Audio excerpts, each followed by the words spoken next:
Hi there. You're listening to the Everglade Chronicles, a reading. I'm Garrett Shave, the author. Welcome to the Ask the Author segment. I've compiled a few questions and will answer them for you. Now, let's get started. Alright, we begin this Ask the Author segment with question number 1. Who is your favorite character from this novel? There were a lot of diverse characters in this book, and it's kind of hard to pick one. But I guess if I was going to pick a favorite character, it would definitely be Heather. She's a very interesting character. She plays an android, like a robot, or at least she tries to. She's just very mysterious, she's very funny, very serious, and her motives are just not known. She was a very fun character to write, and just the fact that she's this little girl just pretending to be a robot is quite hilarious. Question number 2.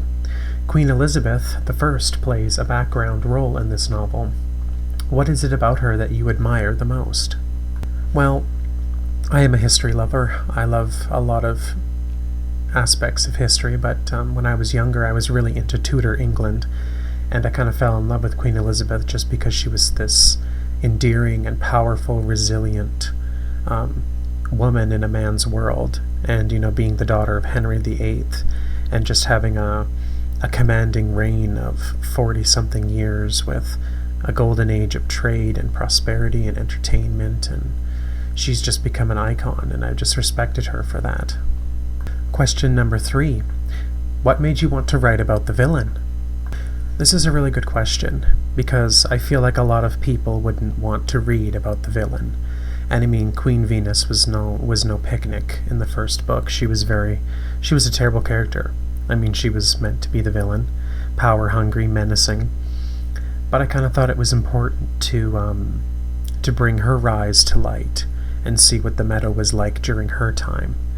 But, I feel like she atones for herself when she tells Jessica that, she's learned and she knew what kind of person she was back then.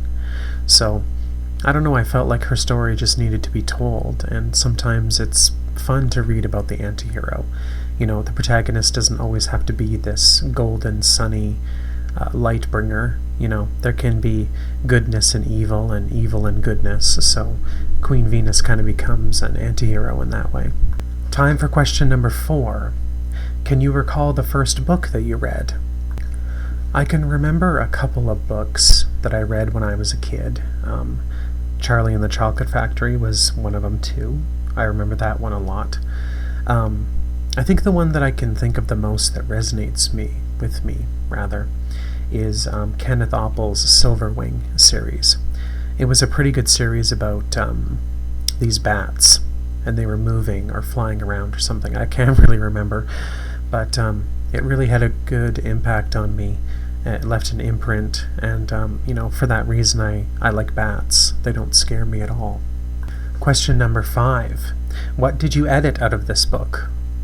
This is also a pretty good question, and I don't really get asked this a lot about what I take out of a book, but a lot of times I find the length isn't really definitive. It can come and go, but as for content, this book was kind of originally going to be about King Thomas, and then I kind of fiddled with it, and then I just decided to make it more into one about Queen Venus.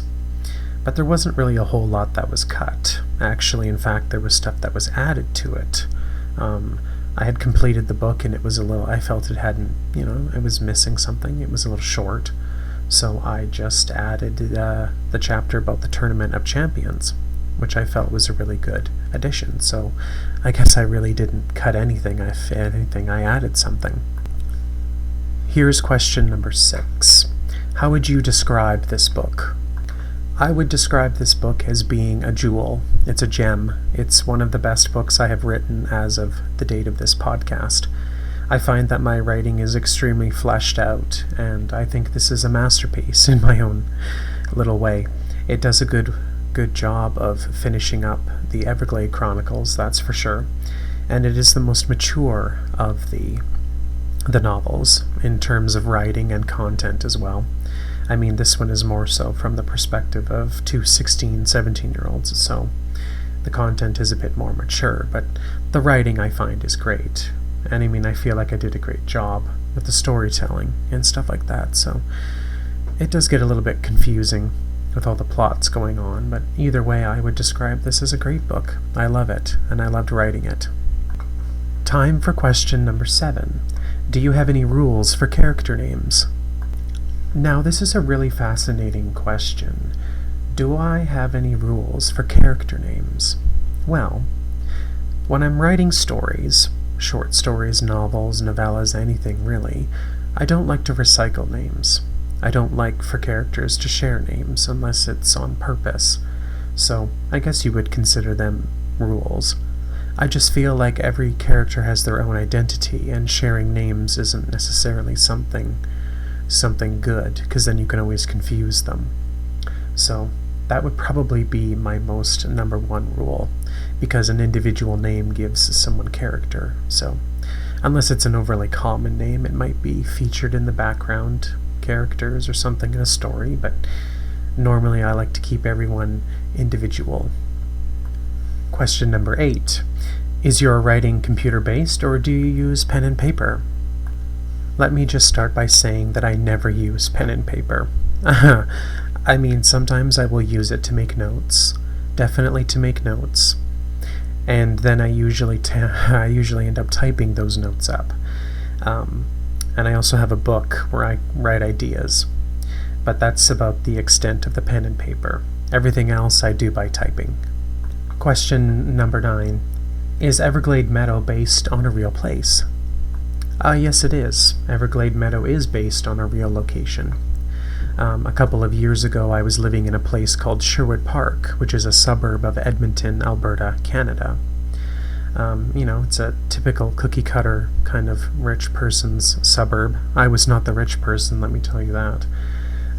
Everglade Meadow was based on this, it was like a park with this artificial island in the middle, and it was surrounded by a river, just like the Everglade Meadow was, with a bridge to the north and the south. In fact, the map that you find at the beginning of all 3 novels is an actual map of the lake, or sorry, I should say of the fake Meadow Lake Island thing in this residential neighborhood. And the meadow, I'm not going to actually name it, was surrounded literally by this fake river lake thing, and there were, mansions, or McMansions, I should say, these cookie-cutter rich people houses, just facing the waterfront, just like the story says. Now it is time for the final question. What made you want to just write a trilogy and abandon the 4th book?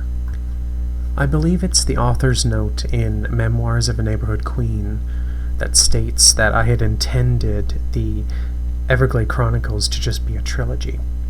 I kind of toyed with the idea of a 4th book. It was either going to be about the Dragon Emperor, like Hudson Shepherd, or it was going to be about King Thomas, the monarch that came before Caitlin. In the end, I just kind of decided that it was time to put the Everglade Chronicles to rest and keep the 3 books. I just thought it was time to move on to other projects and that these stories were told.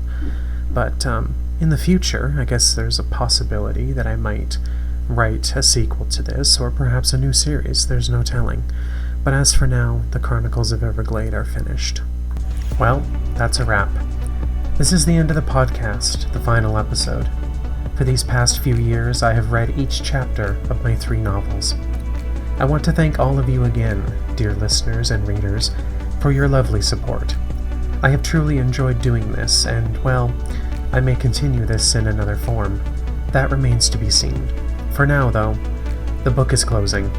Thank you again, dear friends. Music for the podcast is Space Journey by Hartzman. You can find all the Chronicles of Everglade novels exclusively on Amazon, and check out my latest novel, The Train to Dranmore, which is also on Amazon. Find us on Instagram and Facebook as well, at The Everglade Chronicles.